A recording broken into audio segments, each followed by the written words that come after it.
Good morning student. कल मैं आपको बहुत सारी चीज़ों के बारे में बता रहा था। अध्याय 4 जिसमें द्वितीय आंकड़ों के कुछ महत्वपूर्ण स्रोत, ये द्वितीय आंकड़े हमको किन स्रोतों से प्राप्त होते हैं, इन पर हम गहन चर्चा कर रहे थे। तो सबसे पहले आया था सेंसा ऑफ इंडिया। तो सेंस ऑफ इंडिया का अर्थ होता है भारत की जनगणना। तो भारत की जनगणना के संबंध में हमने किस तरीके से घर घर जा कर के सूचना एकत्र की जाती है। इसके अंतर्गत जनगणना की विभिन्न पहलुओं के बारे में भी सूचनाएं एकत्र की जाती हैं, जैसे कि आकार है, घनत्व है, लिंग अनुपात है, साक्षरता, स्थानांतरण तथा जनसंख्या का ग्रामीण शहरी वितरण आदि पर।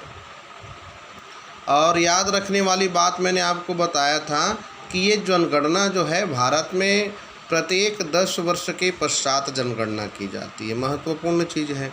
ठीक है। और भारत में प्रथम जनगणना कब हुई? स्वतंत्रता प्राप्ति के बाद, तो 1951 में हुई थी।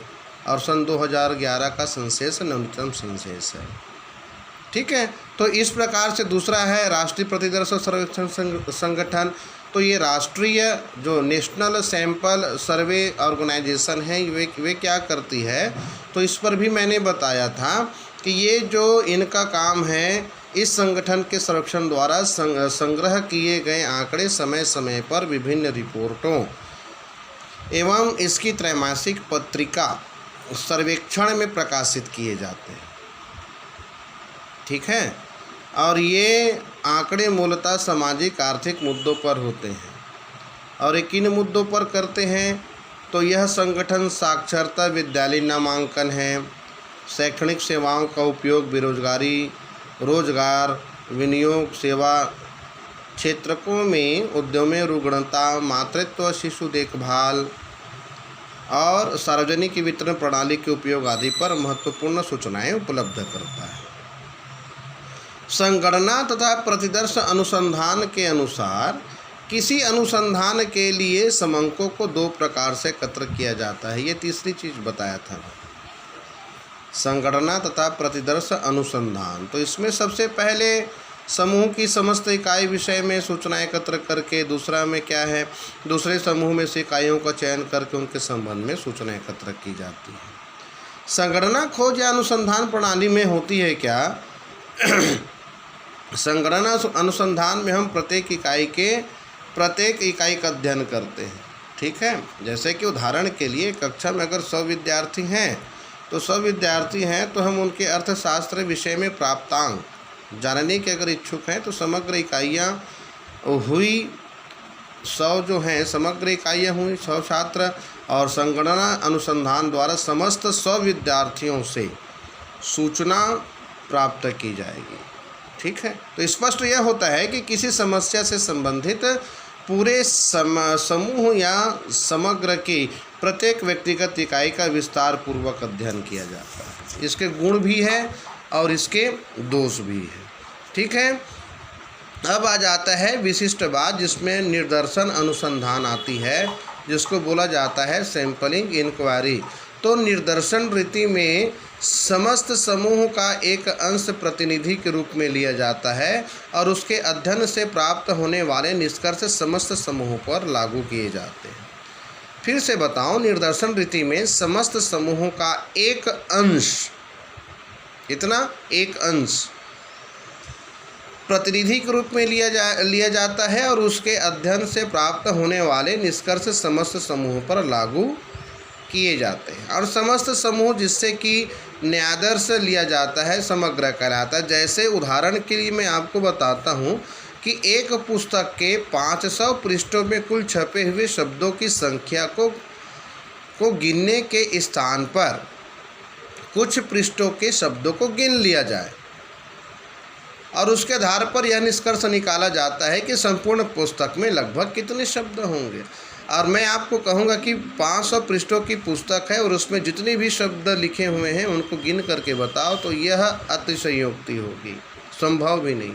इसलिए कुछ पृष्ठों को हम क्या करेंगे, प्रतिनिधित्व के रूप में रखेंगे और उनके पृष्ठों को गिन करके और शब्दों को गिनने के पर यह निष्कर्ष निकाल सकते हैं कि इस संपूर्ण पुस्तक में लगभग कितने शब्द होंगे? तो यहाँ कुछ संपूर्ण पुस्तकों का प्रतिनिधित्व करेंगे, कुछ पृष्ठ, ठीक है।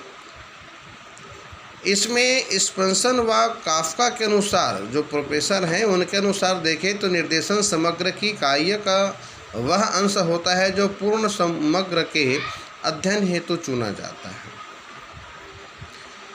दूसरी चीज़ अगर बताओ, निर्देशन ऐसी युक्तियां हैं जिनके द्वारा केवल इकाइयों का निरीक्षण करके वृहत मात्राओं के बारे में जाना जाता है। तो क्योंकि इसमें होता है क्या, अंश प्रतिनिधित्व के रूप में लिया जाता है, एक अंश को, ठीक है। और निर्देशन प्रणाली के गुण की बात करें तो समय की बचत होती है। दूसरी चीज़ है धन की भी बचत होती है। तीसरी चीज़ है अधिक गहन अध्ययन की संभव नहीं हो पाता, लेकिन निर्देशन रीति में इकाइयों की संख्या अपेक्षाकृत कम होती है, इसलिए प्राप्त आंकड़ों का सूक्ष्म रूप में अध्ययन एवं विवेचन किया जाता है, ठीक है। निष्कर्षों की परिशुद्धता होती है, प्रबंध संबंधी सुविधाएं मिल जाती है और संगणना पद्धति की सीमा लिमिट ऑफ सिनेसस मेथड। इसमें क्या होता है, जब समग्र बहुत विशाल हो, जिसके प्रत्येक व्यक्ति से संपर्क स्थापित संभव न हो, तो ऐसी दशा में निर्देशन प्रणाली एकमात्र विधि है जिसका प्रयोग किया जाता है। यानी हर सीमाओं पर जाकर के कहीं कोई कार्य रुक जाता है तो वहाँ निर्देशन अनुसंधान प्रणाली ही काम आती है। निर्देशन प्रणाली के दोष भी हैं, गुण हैं, तो ऐसे में पक्षपात की संभावना अधिक बढ़ जाती है निर्देशन प्रणाली में। दूसरी है प्रतिनिधित्व इकाई का कठिनाई, विशेष ज्ञान की आवश्यकता होती है। प्रतिनिधि इकाई पर कायम रहने में कठिनाई होती है। निर्देशन प्रणाली की असंभवता भी ज़्यादा होती है। तो इस प्रकार से ये क्या हुए, दोष हैं। और इनके उद्देश्य बताऊं तो समग्र की विशेषताएं ज्ञात करना, विशिष्ट उद्देश्यों की पूर्ति हो जाती है, परिणामों की सत्यता की जांच होती है और निरंतर जानकारी प्राप्त होता रहता है।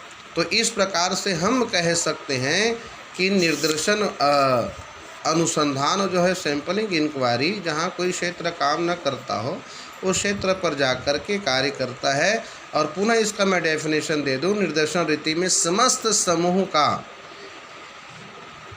एक अंश प्रतिनिधि के रूप में लिया जाता है तथा उसके अध्ययन से प्राप्त होने वाले निष्कर्ष समस्त समूह पर लागू किए जाते हैं। तो इस प्रकार से आप निर्देशन अनुसंधान की डेफिनेशन को भी लिखेंगे और एक परिभाषा को भी, और साथ ही साथ इसके गुण, दोष और इसके उद्देश्य को लिखेंगे। आज के लिए बस इतना ही। Thank you.